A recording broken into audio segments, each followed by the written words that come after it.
What happens when a Sunday keeper visits the birthplace of the Seventh-day Adventist Church? My name is David. Welcome to church visit number 40 of 52 churches in 52 weeks, round 3. A spiritual project born out of faith, curiosity, and an appreciation for church stories. So right now, I don't really know a whole lot about what I'm looking at right now. I'm in Battle Creek, Michigan, and I'm at the Historic Adventist Village. So my introduction into the Seventh-day Adventist Church is actually kind of comical. About a decade ago, when I was visiting a new church each week, it was a Saturday night. I was trying to find a church service to attend the following Sunday morning, and I came across the website to my nearest Seventh-day Adventist church at that time. And I remember on the website they had John 3:17, not John 3:16, which I thought was odd. So I picked that church. I arrived Sunday morning and no one was in the parking lot. I was so confused. So I made a different church visit that morning, and I just completely forgot to attend a different one. I don't think it was like a year later until I realized, or I learned, that the Sabbath day is Saturday, especially with Seventh-day Adventist. So I just didn't know, so when I do these church visits, I try to do as little research as possible, just so I'm trying to walk in with the least amount of biases that I have, and I can really kind of just put myself there and experience a church service without, walking in with anything that you may get like negatively with biases. So I changed what I was doing with all these church visits to YouTube a few years ago and did a second round. And I remember I really wanted to do a Seventh-day Adventist church now that I knew that it was on a Saturday. So about 2-3 years ago, I made my first visit, then as a Protestant. And my first impressions were not good. I didn't have anyone meet me at the door. I thought the worship was kind of dated, but I just remember the gentleman that gave the sermon that morning was just so good. And I spoke with him afterwards. I was invited for this potluck lunch after service, and completely changed my entire understanding and appreciation for the church. And ever since that, I made just tons of other church visits. I joined the Church of Jesus Christ of Latter-day Saints. It was odd because a few months ago, I started to see that video start to take off in the YouTube analytics. And I learned that 2 Seventh-day Adventist YouTubers posted reaction videos of my visit. And again, this was like 2 years after I made that visit. So that kind of sparked a little curiosity about this as I'm doing this third round of 52 churches in 52 weeks. This time I'm kind of sharing my conversion process with the Church of Jesus Christ of Latter-day Saints, kind of wrestling and figuring out my Protestant brain that's still there. But I'm also visiting historical churches as well during this round. So as I was kind of looking around for historical churches to visit that might be a little bit different, I started to learn that the Seventh-day Adventist Church, their birthplace, was right here in Battle Creek, Michigan. So again, I don't know a whole lot about this.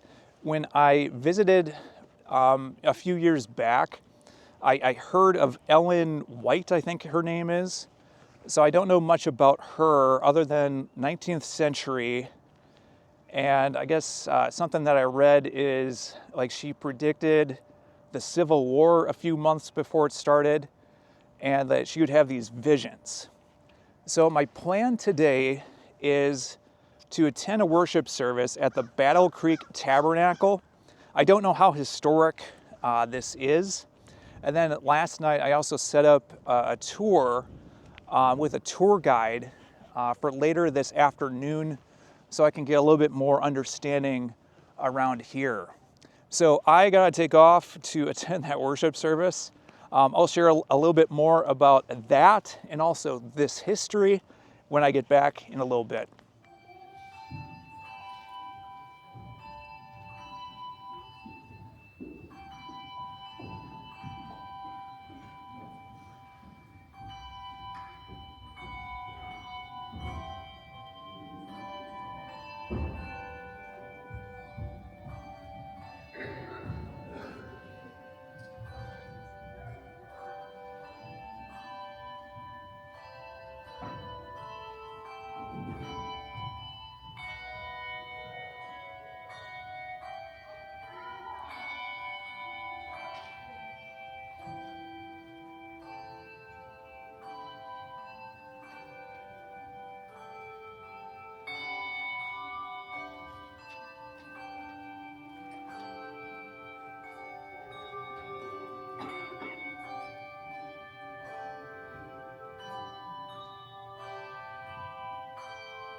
I don't even know where to start for this part of the video.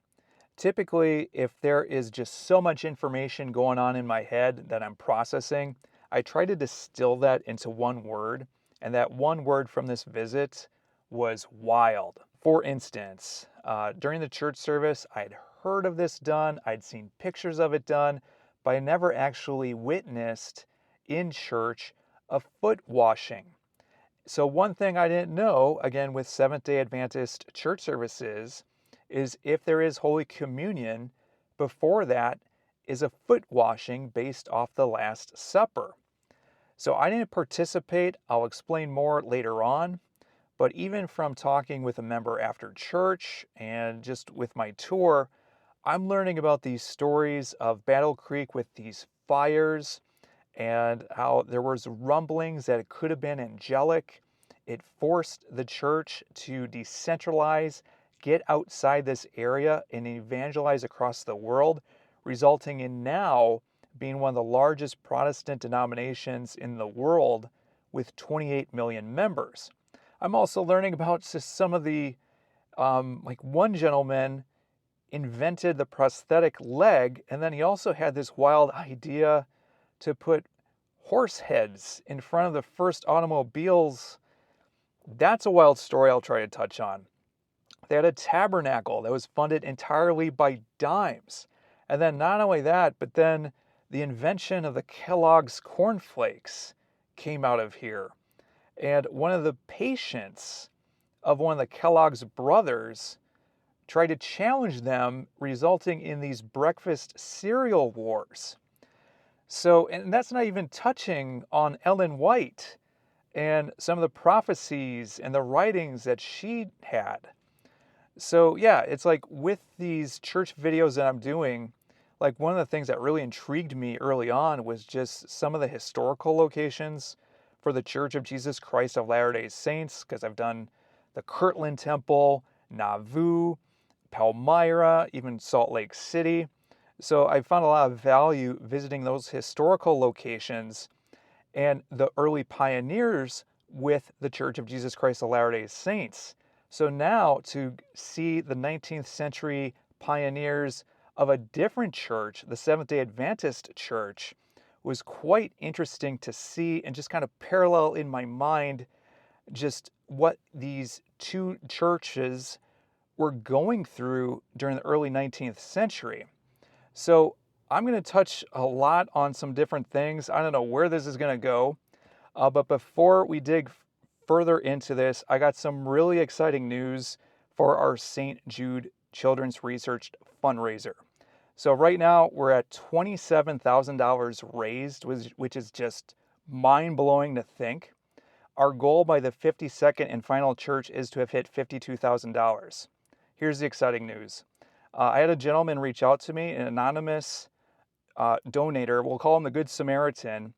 He offered to do a 2-for-1 donation. So basically, if you donate, say for instance, $100, he will match that to $200. So we're kind of a little bit behind the pace to hit our $52,000 mark. We're hoping by doing something like this will increase some donations so that we can help out these families at St. Jude Children's Research Hospital. So just super excited for this. Not entirely sure just yet how, if we're going to be able to add that to the YouTube, tracker on the sides here or below, however you watch this video, but we'll figure something out with that. But yeah, if you want to contribute for that, now is a great time, and hoping if we can raise another $8,000, if that can be matched, we'll hit our goal at $52K. Driving into Battle Creek was actually kind of interesting because the way that I came in, a lot of the buildings were, very small, a lot of smaller homes, but off in the distance near the downtown area, there was this gigantic, unique architectural building that just completely towered over the rest of the skyline. So I guess it was their federal center, and there were two other really different looking buildings. I didn't research or actually visit those, but it was just such a different look to a city that I haven't personally seen before, just due to the contrast of the size of these buildings. So the Battle Creek Tabernacle was just a block or two away from this giant federal center. And I understood that the church service would start at 10:40. I got there 15 minutes early, but I was aware that they'd have a Sunday school at like 9:30. So I walked through the doors, was greeted by two different greeters. They gave me a bulletin right here. I asked where the sanctuary was. They pointed me in the right direction, and I saw a balcony. So I'm like, ooh, that might be interesting. I'll go up in the balcony instead of the main floor.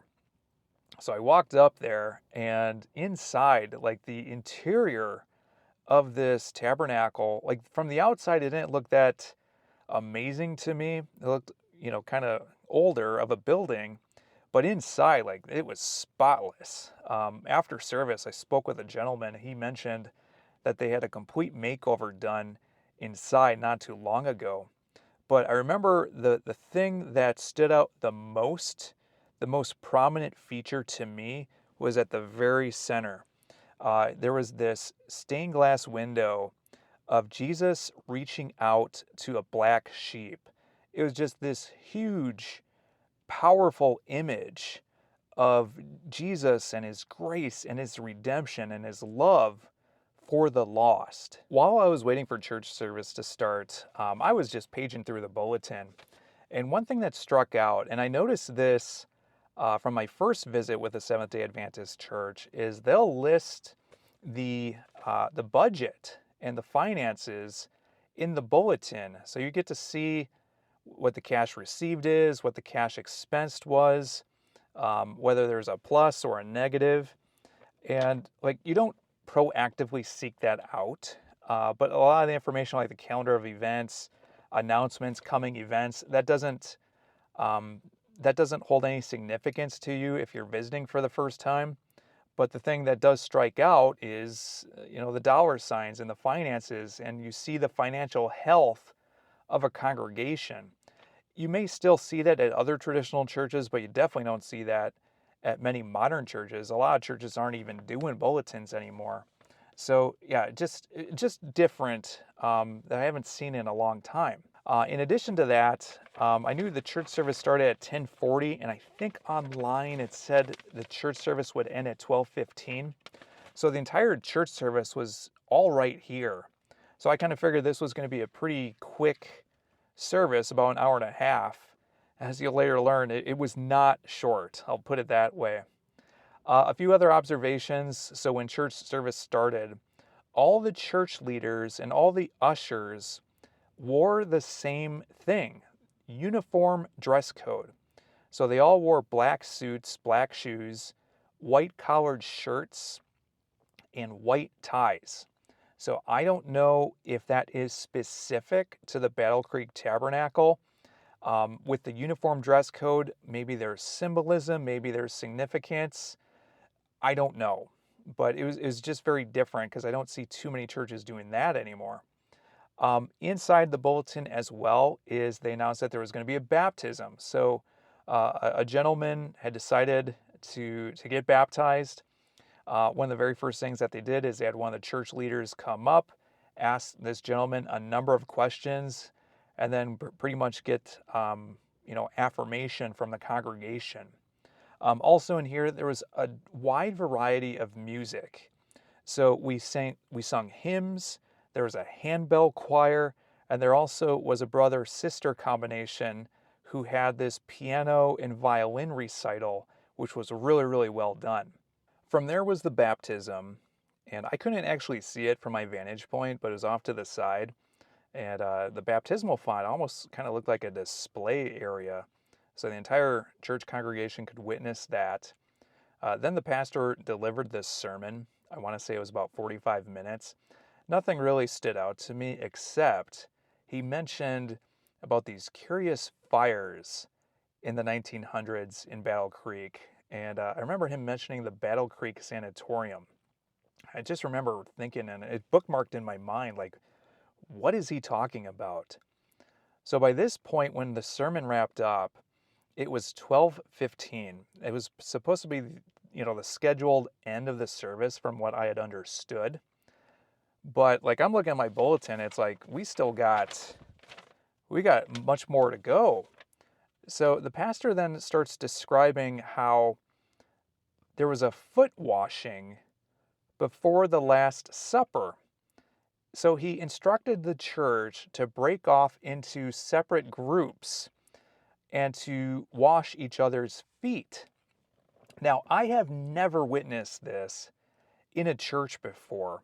And like I'd heard of it, I've seen pictures of it, but never actually was a part of this. And I didn't even know that Seventh-day Adventists practices this along with communion. So this is where, like, there was a elderly couple kind of close to me in the balcony, and then there was a family behind me in the balcony, and both of them didn't go.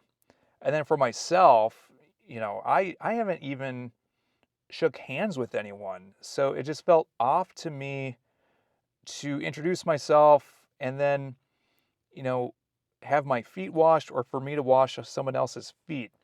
But so as I'm waiting there, like I'm like searching my Bible app where it's like, is that true? Was there a foot washing before the Last Supper? And sure enough, there was.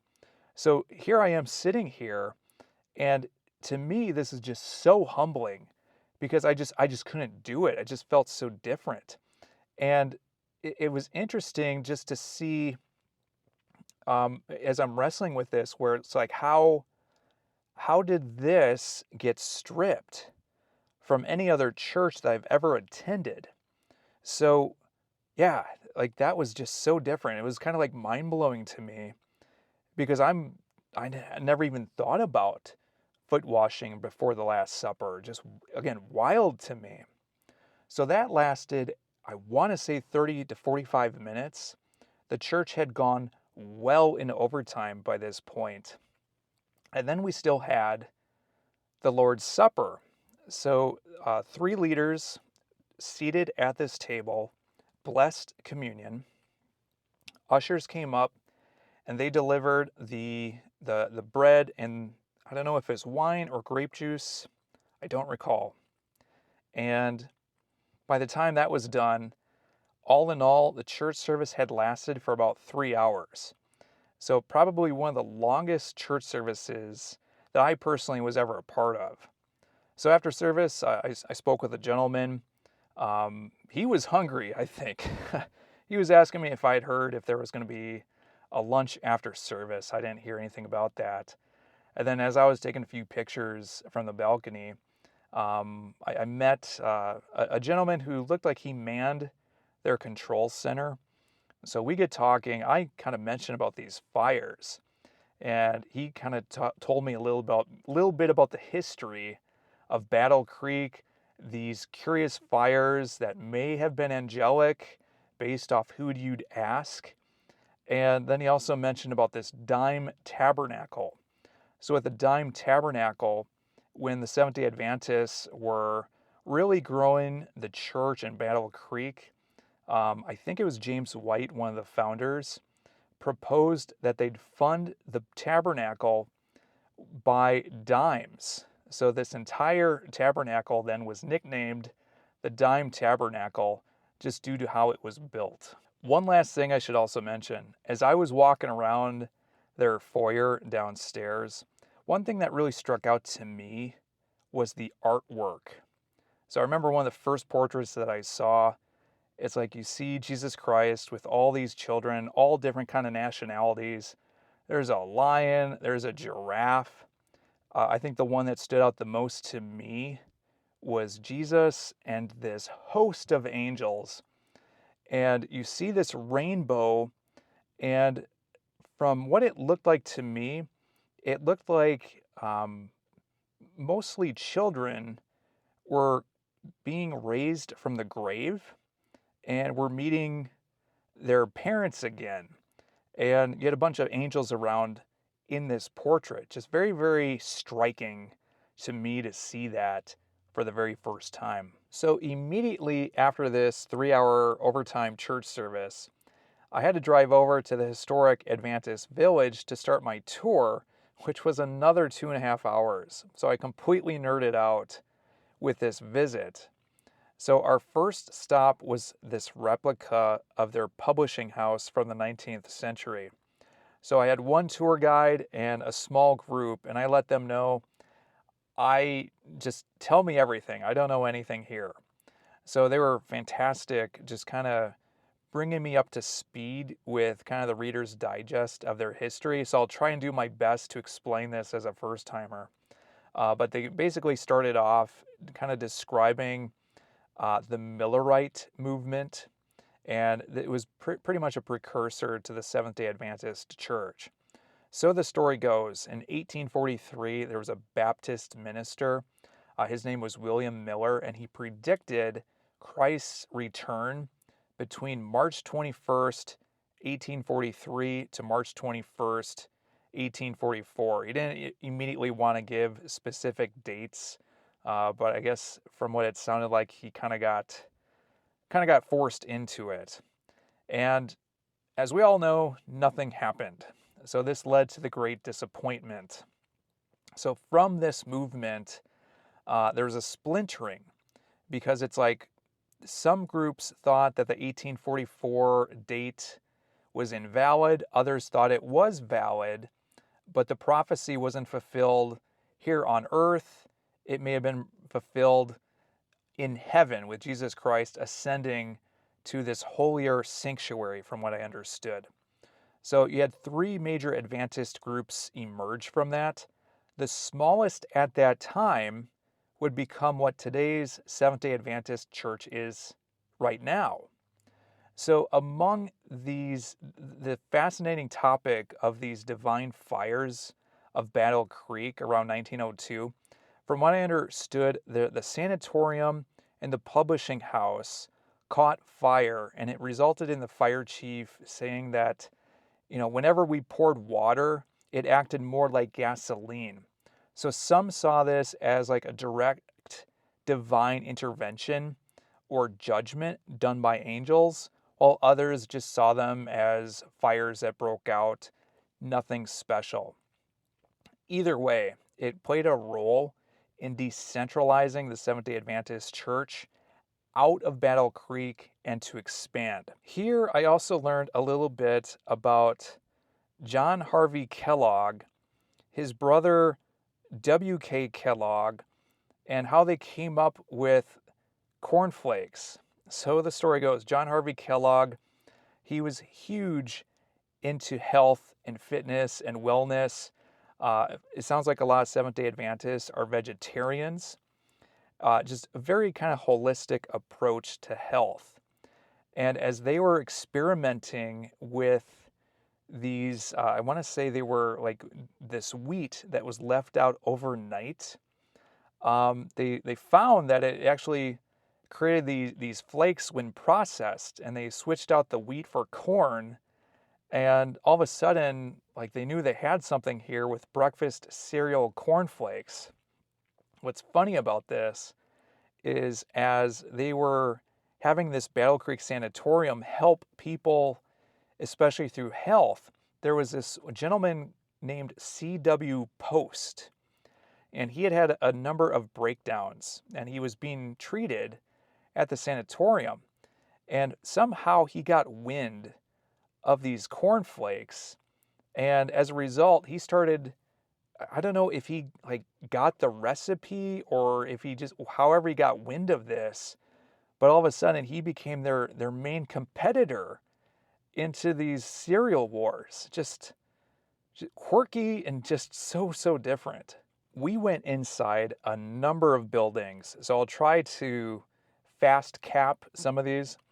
So one of the first ones was a William J. Hardy exhibit. So this touched on Battle Creek's role in the Underground Railroad and just kind of touching on the history of some of the first Sabbath-keeping African-American Adventists. So it was interesting to kind of see that intersection between faith and abolishing slavery. From there, we went over to, I guess it was the first Adventist meetinghouse from, I want to say, 1861. So I guess this is the meeting house where Ellen White had her vision that the American Civil War was about to break out a few months before the first shots were fired. One of the interesting things I noticed in here is they had like this giant banner of the law of God or the Ten Commandments right above the pulpit. But what's even more interesting is like you had the doors on the side of the pulpit. So I guess men came in one door, women came in the other door. So if you were late for service, everyone was looking at you. We also went into this schoolhouse kind of circa 1870s. And this was interesting because we learned about this guy named Uriah Smith. So I guess his leg was amputated as a child. And one of the problems that he had is with Seventh-day Adventists, like you kneel down to pray, especially in church, and he couldn't do that. So he invented the first artificial leg just so he could pray and kneel down for that. But with some of his inventions, like in 1899, I guess like some Adventists were having trouble where the creation of the automobile were spooking the horses. So his solution was the Horsey Horseless. This was an automobile with a fake horse head mounted on front to make it less intimidating to real horses. Spoiler alert, it did not revolutionize the auto industry. We also went into David Hewitt's replica log cabin. So the tour guide always mentioned, he always nicknamed him the most honest man in town, David Hewitt. So it sounds like with David Hewitt, he was pretty much one of the first Sabbath-keeping Adventists. He actually came up with the name Seventh-day Adventist Church. And we got to see it was kind of funny with the tour guide because he was mentioning all these, different sayings that we have. But it was all based off 19th century pioneer living. So like to sleep tight, he was showing us like you actually had this crank that you would tighten up so you could sleep tight. And there also was like this bath, and he was explaining, don't throw the baby out with the bath water or however that saying is. Well, it was all due to if a family was needed to get baths, the dad would take the first bath, then the mom, then the oldest child, then the next oldest, then the next oldest, and then you'd have the baby. By the time the baby got in there, the bath water was just absolutely disgusting and filthy. So don't throw the baby out with the bath water. We also walked into a replica of the church's second meeting house that was built in 1857. It still exists today, but years and years ago, they sold it to a local AME church that's still in use today. But this site is most prominent for one of Ellen White's longest visions. I guess she had a staggering 10-hour continuous revelation. And then from there, we went to the home of James and Ellen White. And, you got to see, some of the rooms that they lived in. I think back in those days, it had to be a pretty nice house. But it wasn't like gigantic or anything. It was very simple. So just kind of seeing her home, it just added a personal touch to her legacy. Hope you enjoyed this look into the Seventh-day Adventist Church with Battle Creek Tabernacle and the Historic Adventist Village. Because to me, to step into a completely different spiritual heritage, but also kind of seeing some parallels of faith, dedication, and just that pioneering spirit was really interesting to see. But I guess maybe one thing that I'll steer away from is this horse face mounted automobile. I'm sure if someone did that, that'd probably get a lot of viral views, but I'm not going to be that guy. If you want to stay tuned for future videos, make sure to like, subscribe, and hit notifications for when church visit number 41 drops. But until next time, hope you have a good one.